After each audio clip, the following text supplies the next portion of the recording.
Hello, everybody. It's Ken Faulkner. How you doing? I got another knife video for you guys. This is a knife I recently got in the collection, and it's one of those companies that there's certain companies out there that when you first start buying knives and you really aren't spending a lot of money, you're keeping it under $100 because it just seems like what knife could possibly be worth more than $100. And then your budget starts to creep up and creep up and creep up. And then you start looking at these knives that you really want to get. And for me, being that I like big knives, and overbuilt is great for me. I like a nice substantial knife. Medford was an obvious choice for me. I know there's some politics involved. I know that they got quite a lot of personality going on as a company. But yeah, I've always wanted to get one.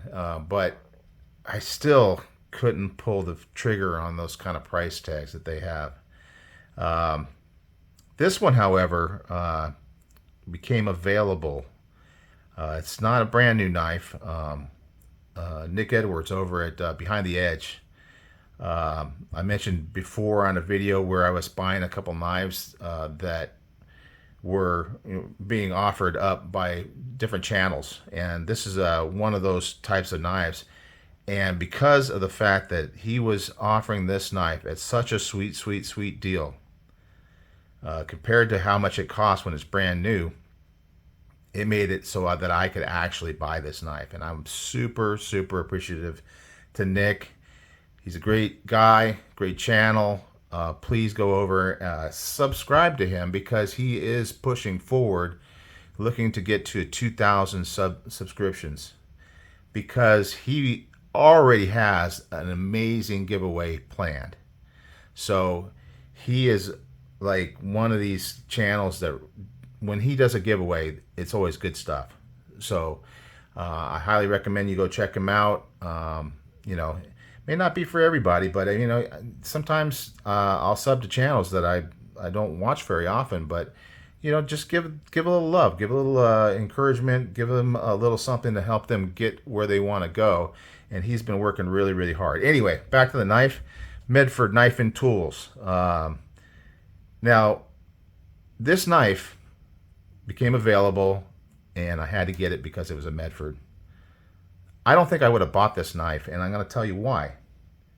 And maybe if I do a little size comparison here, you'll get what I'm talking about. So here's one that a lot of people have. It's a Penguin, not a big knife. There you go. Look at that. This Medford knife is a micro Praetorian. Now, everybody's heard of Praetorians. If you know much about Medford, you know about the Praetorian knives. But look, it's shorter than a Penguin. It looks, without something next to it, like a big knife. That blade shape is really cool, and that's the signature Medford design. It also has these cool flame anode titanium scale there. It's got this big titanium clip. And here's another one. If you're not familiar with a Penguin, you may be familiar with the Bug Out. Another knife that's known for being small, next to a knife that's known for being big, being the Medford knives. And you can see that both the Bug Out and the Penguin are longer than the Medford. Now, when it comes to the height of the blade, well, yeah, the Medford's got a beat. It's a taller blade. It's still got a certain overbuiltness about it, even though this thing is such a small knife, relatively speaking, that I can carry it in my fifth pocket. So anyway, you got everything up in the camera. I had to zoom in because it was such a small knife. So there you go, all three of those knives next to each other. So anyway, I'm super excited about having this knife because of the fact that I could afford it in the price ranges that I've been buying knives at recently. I think eventually I will be getting more of a full-size Medford knife, but it's just going to take a little time to get to that point. But I still like it. I really like the blade shape. I'm just enjoying just the Medfordness of this whole knife. It's got that big fuller right there. It's got that good, I forget what kind of coating that is, but it's a coating that Medford uses that's very good. It's a D2 steel. If you look at up close, if I can get it to focus, it has the dash D here. You see that? Yeah, MKT-D. That is an indicator that it's a D2 blade. And that's one of the earlier, I think this is one of the earlier designs, because I don't know not a lot about Medford knives, but I heard that the two proprietary type pivot with the two little holes in it was like an earlier design, and then later on they came out with the 6-hole design.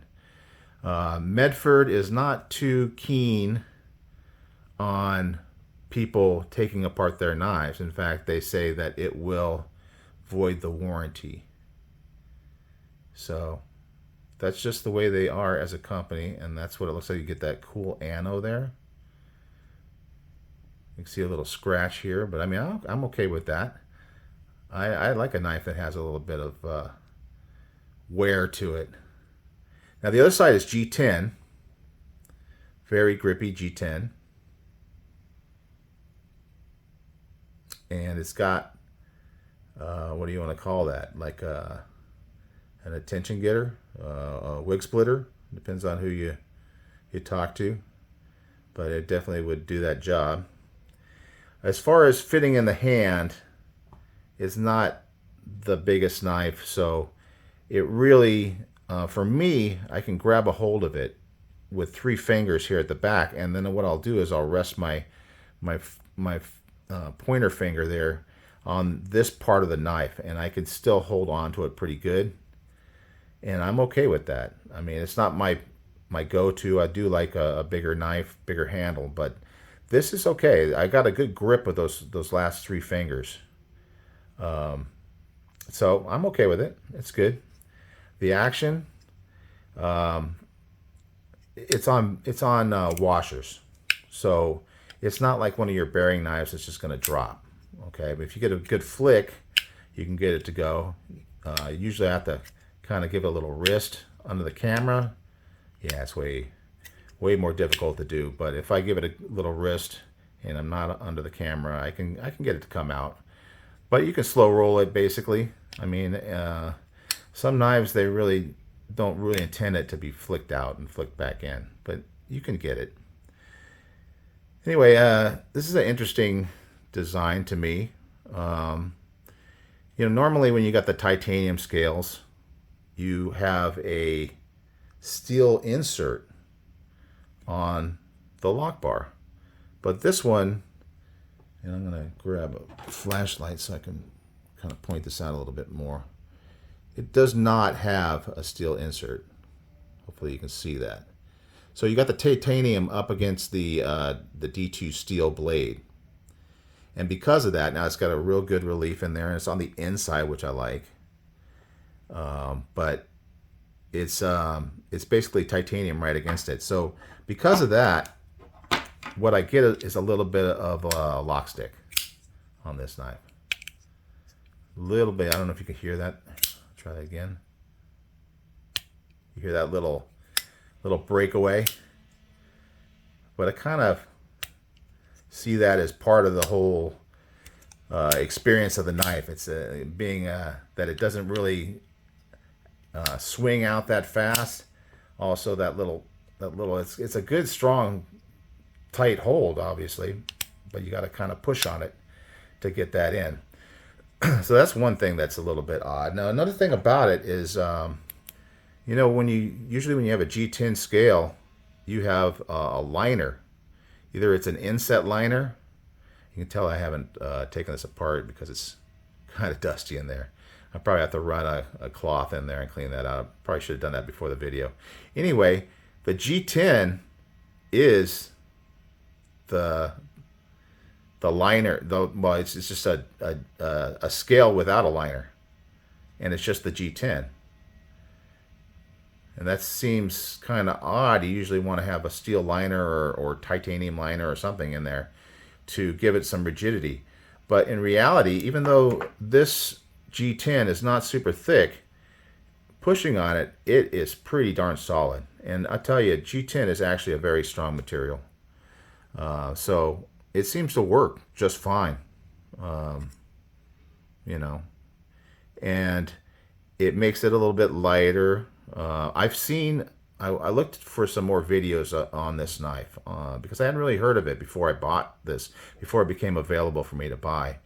I really hadn't heard anything about it, but then I looked for some videos, and I've seen some of the newer ones with the 6-hole pivot that have titanium on both sides, and the titanium on each side is thicker. It's almost like 1/8 of an inch or something like that. These are pretty thin, but they have thicker ones on each side. So, and actually, every one that I've seen is slightly different. Even the same style with this kind of a tan G10 on this side and the titanium scale on this side. Some of them don't have this flame anno. It seems like they're all different, and then some of them have a different kind of clip on them. So I guess that's the thing with Medford, is that they make a bunch of different knives in the same model that have different features to them. I've seen this at the shows when I've seen them. You look at the table and they're all slightly different, and it makes it almost give you that kind of custom feel. And that's something cool about Medford to me. Get these guys out of the way.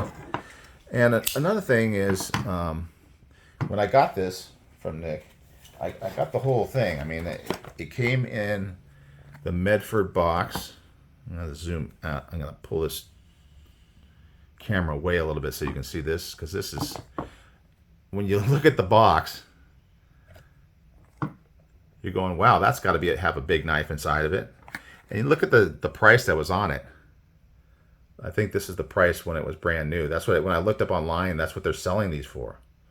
This little bitty knife for $600. But that's Medford for you. And then you open it up, and then you get this very cool, almost like a pelican case type thing. Clips on it. It's got the dog tag, so it's all very official. Medford USA. It's quite an experience. 100% made in the USA. 100%. Medford Knife and Tools. You open this thing up, and inside it's got the limited warranty information. But the thing is about the limited warranty is they say, hey, don't be taking apart our knives, or don't be going and modifying them, because our knives are so cool that no one else can modify them. It's a bit of a kind of an attitude, but it's almost like a kind of a cool feature to the Medford knives. And more information, kind of similar stuff here. Attention, Achtung. I don't know why they go German on you. But anyway, our warranty terms are strict. You can see that in dark letters there. And you can read about don't use any tools on your knife for any reason, no exceptions. Don't think it is too stiff, and try to lubricate. I mean, they really go into detail in here. I won't go through the whole thing. This is just on and on about different things related to the knife. And they talk about how this is an expensive knife, so if you want to have any work done on it, you got to send it back to us. It kind of cracks me up. I mean, I can see how some people think it's kind of like egotistical in a way, but it also comes across like they really believe in their knives, and they have very strong opinions, and they're not afraid to share those opinions.